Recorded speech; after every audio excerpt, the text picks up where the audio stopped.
Orang beriman mendapat ujian dalam hidup. Konten ini disarikan dari kajian Pustaka Buya Hamka. Kehidupan yang dilalui orang beriman kerap diiringi ujian-ujian. Baik ujian ringan hingga ujian yang berat. Makin tinggi kadar iman seseorang, maka makin berat ujian yang datang padanya. Hanya Allah yang mengetahui alasan-alasannya seseorang mendapatkan ujian dalam hidup tersebut. Maka kita patut bersangka baik kepada Allah yang telah mengizinkan ujian itu terjadi. Dalam Al-Quran Allah Ta'ala menerangkan alasannya. Di antaranya dalam surah Muhammad ayat 4, Allah menjelaskan ujian diberikan untuk mengetahui iman atau tidakkah manusia tersebut. Kedua, telah menjadi sunatullah hidup adalah ujian. Dalam surat Al-Mulk, kan mati dan hidup, untuk menguji kamu. Siapa di antara kamu yang lebih baik amalnya? Dan Dia Maha Perkasa, Maha Pengampun. Ketiga, untuk mengetahui orang yang dusta atau tidak. Apakah manusia mengira bahwa mereka akan dibiarkan hanya dengan mengatakan, "Kami telah beriman," dan mereka tidak diuji? Dan sungguh, kami telah menguji orang-orang sebelum mereka. Maka Allah pasti mengetahui orang-orang yang benar dan pasti mengetahui orang-orang yang dusta. Keempat, menunjukkan jalan Allah tidak mudah tetapi pasti Allah menolong. Surat Al-Baqarah ayat 214. Ataukah kamu mengira bahwa kamu akan masuk surga, padahal belum datang kepadamu cobaan seperti yang dialami orang-orang terdahulu sebelum kamu? Mereka ditimpa kemelaratan, penderitaan, dan diguncang dengan berbagai cobaan. Sehingga Rasul dan orang-orang yang beriman bersamanya berkata, "Kapankah datang pertolongan Allah?" Ingatlah, sesungguhnya pertolongan Allah itu dekat.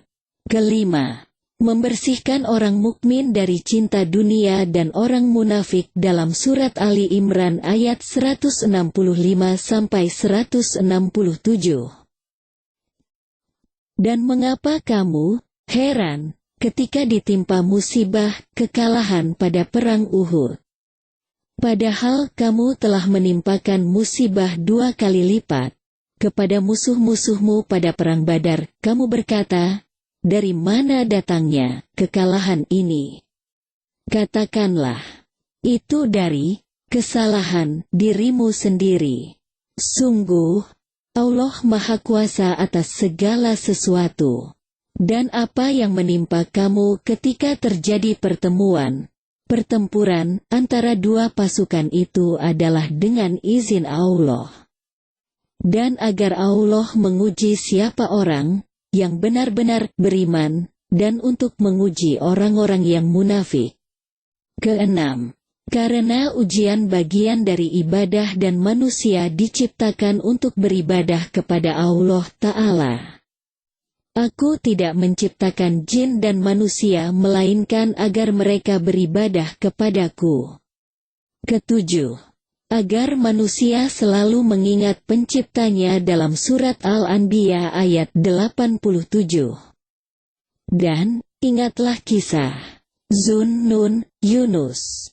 Ketika dia pergi dalam keadaan marah, lalu dia menyangka bahwa kami tidak akan menyulitkannya. Maka dia berdoa dalam keadaan yang sangat gelap, "Tidak ada Tuhan selain Engkau, Maha Suci Engkau. Sungguh, aku termasuk orang-orang yang zalim."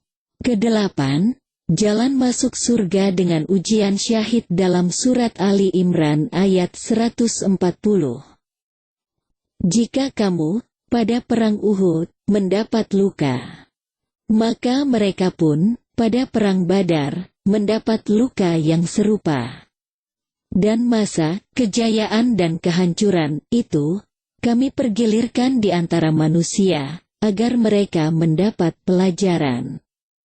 Dan agar Allah membedakan orang-orang yang beriman dengan orang-orang kafir, dan agar sebagian kamu dijadikannya gugur sebagai syuhada. Dan Allah tidak menyukai orang-orang zalim. Kesembilan, mengingatkan bahwa Allah akan memberikan kemudahan saat sulit dalam surat Al-Insyirah ayat 5-6. Maka sesungguhnya bersama kesulitan ada kemudahan, sesungguhnya bersama kesulitan ada kemudahan.